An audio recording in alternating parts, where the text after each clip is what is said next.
হচ্ছে সাইন 30 ডিগ্রির মান কত, 45 ডিগ্রির মান কত, 60 ডিগ্রির মান কত, এই জিনিসগুলো জানা লাগে আর কি। তো এই বেসিক জিনিসগুলো একটু বলে নিই প্রথমে। সাইন 30 ডিগ্রির মান হচ্ছে হাফ। এলা মুখস্থ করতে পারো অথবা ক্যালকুলেটর চাপতে পারো, তবে মুখস্থ থাকাটা বেটার আর কি। আর সাইন 45 ডিগ্রির মান হচ্ছে 1/√2। আর সাইন 60 ডিগ্রির মান হচ্ছে √3/2। √3/2। তো সাইন পারলে আমাদের অনেক কিছু শেখা হয়ে যায় আর কি, ঠিক আছে। শুধুমাত্র সাইনটা মুখস্থ করা লাগে। আমি জাস্ট টেকনিক ওয়াইজ যদি বলার চেষ্টা করি, শুধুমাত্র সাইনটা হচ্ছে আমাদের শেখা লাগে। এখন ধরো কজ আছে আমার কাছে, ধরো আমি সাইনটা পারি। এখন যদি কজ থাকে তাহলে হচ্ছে আমি কি লিখবো। কজের ক্ষেত্রে যেটা হবে, সাইন 60 যে মানটা, কজ 30-র মানটা হচ্ছে সেম, √3/2। আর 45 সেম থাকবে, কস 45 আর সাইন 45 দুটো হচ্ছে সেম থাকে। আর সাইন 30-র মানটা চলে যায় কস 60-র মানে গেছে হাফ। এটা আমি অনেকবার অনেক ভিডিওতে বলার চেষ্টা করছি আর কি, ঠিক আছে। আচ্ছা, এখন যদি আমি কোসেক বের করতে যাই, আমাদের ত্রিকোণমিতি পড়া করার সময় আমরা অনেকবার বলার চেষ্টা করছি সাইন আর কোসেক হচ্ছে একে অপরের বিপরীত। তাহলে সাইন 30-র মান হচ্ছে 1/2, তাহলে কস 30-র মান হচ্ছে 2/1। ঠিক আছে, তো 2/1, নিচে 1 দেওয়ার কোনো দরকার নাই, সেজন্য হচ্ছে আমরা 2 লিখি আর কি। তাহলে কস 30-র মান হচ্ছে 2।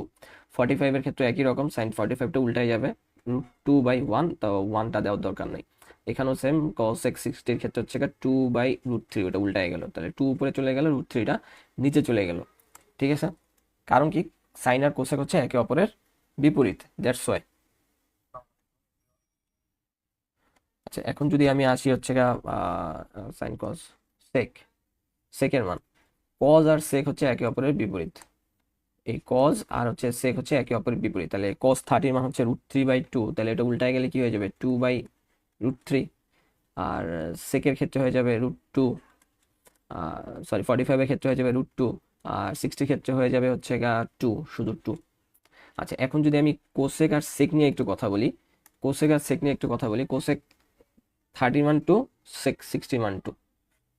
আবার কোসেক 60-র মান যেটা, সেক 30-র মান সেটা, 45 সেম। যেমন এই দুইটাতে ক্ষেত্রে যে কন্ডিশন ছিল, এই দুইটার ক্ষেত্রে একই কন্ডিশন আর কি, ঠিক আছে। তো শুধুমাত্র সাইন পারলে এই চারটা আমরা পুরোপুরি পারবো আর কি, ঠিক আছে। এরপরে আসি হচ্ছে আমাদের টেনের মানটা হচ্ছে আমাদের আরেকটু জানা লাগবে। 10, 30, 45 ডিগ্রি, 60 ডিগ্রি। 1030-র মান হচ্ছে 1/√3। 1045-এর মান হচ্ছে 1, 1060-র মান হচ্ছে √3। তাহলে আমাদের আরেকটা কি আছে, কট। টেন আর কট একে অপরের বিপরীত। তো এটার ক্ষেত্রে যেটা হয়ে যাবে, √3টা উপরে উঠে যাবে, 1টা নিচে নেমে যাবে আর কি। নিচে 1 দেওয়ার কোনো দরকার নাই, তো এখানে নিচে 45 সেম হয়। কট 60 ক্ষেত্রে এটা হয়ে যাবে 1/√3।